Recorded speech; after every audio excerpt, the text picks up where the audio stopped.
षष्ठोऽध्याय कार्तिक व्रतीनां पुष्पं नियमाजे प्रकीर्तिता तान् श्रमाजन तथा मानन समासत कहन्ति ब्रह्मांक कार्तिक व्रते जहा अछि हविष अर्थे ताइछि ताहा कहिबा विधि मते संसार जनकर हिते ब्रह्मांक वचने विहित जे विष्णु प्रिय महाव्रत आत्मार कारण विचारे जे जन पाळि बसरे मधु मांसादि जे आमिष कोळथ मसूर जे मांस भर्तिका आदि कंटा फल कुष्मांड आदि मधुराळ अगस्ती बिनु जे शाक कार्तिके नभकिव व्रती लेंबू जंबिळ बहु बीजी मूळा कर्कड़ा कर्क भेजी जल एरंड रस बेनी कार्तिके अंगरे नखेनी अजामई शिवेनी क्षीर कार्तिके न करियार तांबूल आदि मुखवास भक्षणे अति बड़ दोष निंदित द्रव्य वा उच्छिष्ट दग्ध पदार्थ प्रतिष्ठ विष प्रयोग सर्ववर्जित माहिते कुसंग परिहास खेल कहि क्रोध हिंसा बल मिथ्या वचन निंदा जल कार्तिके वर्जित सकल चंडाले कथा न कहिब स्त्री संसर्ग न करिब सने न इच्छिब संग न देखि कुट नट रंग वृक्षारोहण न करी अथल जले न पहरी भुजंगे न करिब क्रीड़ा जेने आत्मा को लागे पीड़ा तेने नोहिब पर बेश न करी पर पाके ग्रास एते वर्जित करी नित्य पुनि करिब जेवा कृत्य अविष अन्न अर्थे दान वर्जित रंग पुष्प वर्णम वर्जित रंग कृष्ण वर्णम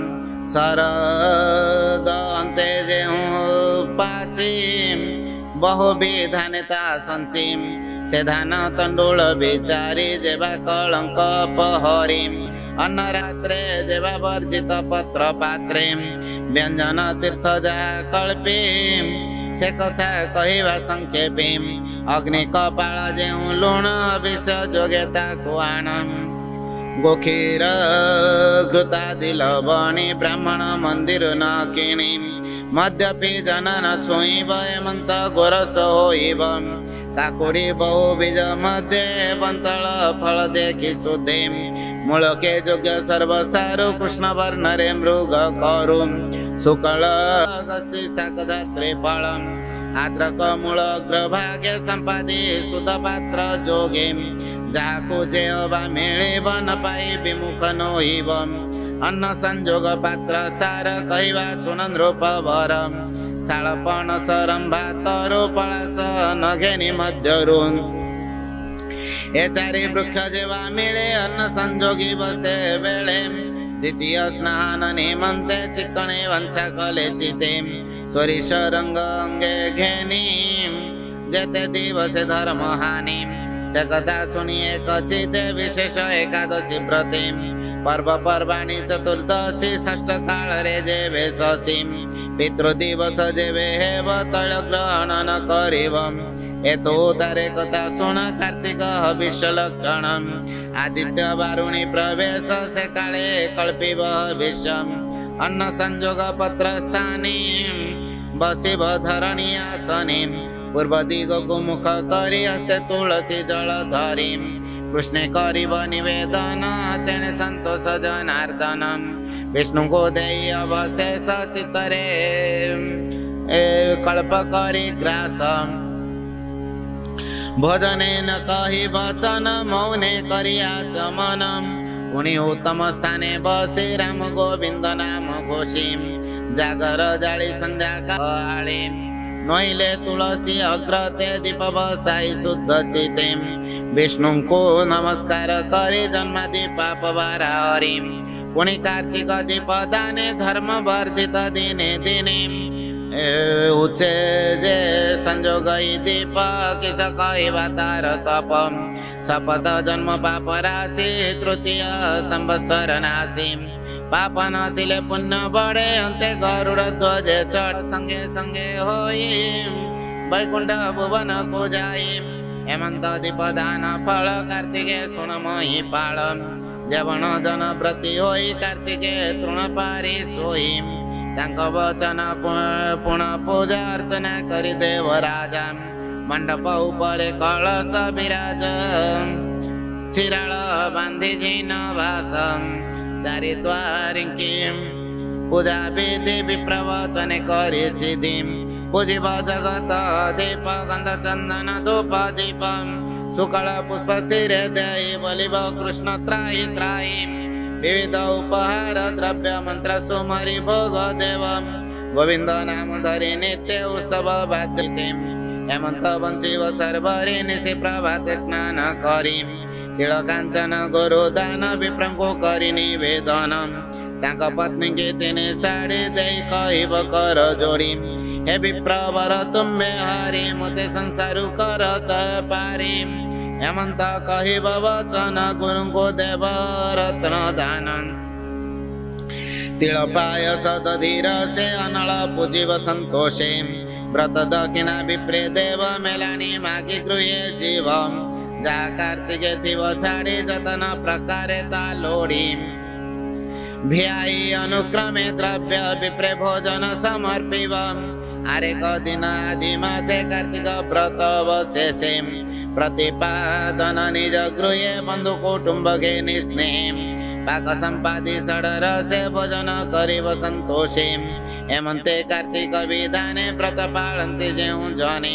तांकर धर्म फल जा कहवा सुन नर नाम संसारे जेते धर्म मान तुला पुरुष आदि दान गंगा जमुना सरस्वती मणिकर्णिका पुण्यवती नर्मदा प्राग गोदावरी सिंधु संगमे सुरासुरी प्रवासे प्राची बैतरणी गोमती रेवा कृष्णावेणी जे चंद्रभागा चित्रोत्पला जेउ जन्म विष्णुशिला ब्राह्मी जे मान सरोवर तई विजय गंगाधर सुवर्ण रेखा मधुमती जरद सिद्धि बने स्थिति पापनाशिनी पुण्य तोया इंद्रद्युमन विष्णु माया सरजु शिव गंगा नदी ऋषि कुल्यादि महानदी आदि पुण्य तीर्थ जल स्नान कले जेते फल राजसूयादि जेते कृत्य वेद विहित जेते व्रत जोग समाधि दान ध्यान प्रसाद आदि कीर्तिमान मंजीव श्रमे रही तपोदग्ध करी देहि ए सर्व धर्म ठुल करी कार्तिक व्रत नुहे सरी जावत पुण्य करी 1,000 गुण रे कार्तिक विष्णुर अति प्रिय जेणु कार्तिक महापुण्य तेणु अंगे जे पाप विघ्न अच्छी कार्तिक संकल्प रे जानती केसरी आगमन पथे जने पलांति गज जुते हेमंते कार्तिक महिमा बचने की देवा उपमा कार्तिक छाड़ी जेते करी 10 सागर फल सरी अविश्य शत गुण जान उद्यापन रे लक्ष गुण जाग जोग रे स्वर्ग भोग कार्तिके वैकुंठ रे जोग विधि संकल्प व्रत कले अक्षय मुक्ति पाई भले जावत धर्म ने जुवती जने परभासे स्वधर्म पण जाई तार कार्तिक हीन तेने नरम किंचित जेते प्रतिपाल अन्य कर्म कुदम कले सफल सब कर्म एही प्रकार एकादशी आवर पालन तुलसी एतिनी महिमा समान विशेष कार्तिक प्रधान सुन राजन धर्म सार ए पद्म पुराण के सर उत्तर खंडे पर सिद्धि कार्तिक धर्म जथा विधि जे सुने दिव्य ज्ञाने संशय दूर करी मनि से कार्तिक धर्म पाई सर्व दूरित के जाई ब्राह्मण आदि 4 वर्ण स्त्री पुरुष जेवा जन्म बिना कार्तिके शुद्ध नोहि विष्णु श्री मुखे चंती कही से प्रभु वाक्य उपदेश भणाई महादेव दास से प्रभु वाक्य उपदेश भणाई महादेव दास इति श्री पद्म पुराणे उत्तरखंडे कार्तिक महात्म्ये पृथु नारद संवादे कार्तिक उद्यापन धर्म कथने नाम 6ोऽध्याय। भीमस्यापि रणभङ्गो मुनिरपि मतिभ्रम जदि शुद्धं शुद्धवा मम दोष न विद्यते। अथ सप्तमोऽध्याय पृथुरुवाच त्वया यत्कथितं ब्रह्मन् व्रतमूलस्य विस्तरात् यदत्र तुलसीमूले पूजादिष्टा त्वयेदिता तेन ज्ञातुमिच्छामि माहात्म्य तुलसी भवं कथं सतप्रिया विष्णुर्देवस्य सार्ङ्गिण। नारद वाक्य कर्णे शुणि कार्तिक धर्म मने गुणी श्री एकादशी व्रत रीति जानिबे जहूँ तपति तुलसी महिमा कथने शुणि संशय राजा मुनि नारद मुख चाहि बणी बमुनि असंभव वाणी किंपा कार्तिक उद्यापन तुलसी मूले दीपदान विशेष तुलसी सेवने असंख्य धर्म दीपदाने से कथा कह मुनि बर शुनि संशय जाऊ दूर पृथु वचने देव ऋषि बोलंती शुण मनुवंशी तुलसी वृक्ष जाऊँ जात कहवा तही चरित देव जे पुरा सत्य जोगे विविध संवत्सर जोगे मघवा नामे सुरपति संगरे घेनि बृहस्पति बहुत संपद व्यवहारे गले जे कपिलास पुरी से इंद्र प्रवेश कपिलासे देखिले गिरिवर शोभा धवल ज्योतितार प्रभा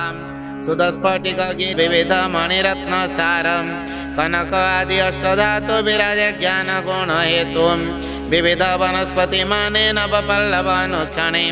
पुष्पमंडित तरुभरे अमृत तुल्य फल धरे वृक्षंक मूले हेम दे देवी सुनंदा नामे बहे नदी तेणु संसारे जन मुख्य देवंक मंगल निमंते एवं नस्पति त्रिजगते होइव सर्व काम सिद्धि एवे विष्णु को एणे बुद्धि हेमंत कही शुभ्र केसी गले जे अंतरिक्षे मिसी कहूँ सकल सुर मुनि त्रिवनस्पति बीज घेनी चलिले नारायण पासे से संगे महादेव दासे सर्वदेवंक संगे थिले विष्णु दर्शने निस्तरिले सर्वदेवंक संगे थिले विष्णु दर्शने निस्तरिले। इति श्री पद्म पुराणे उत्तरखंडे कार्तिक महात्म्ये जलंधर वधो नाम चतुर्दशोऽध्याय।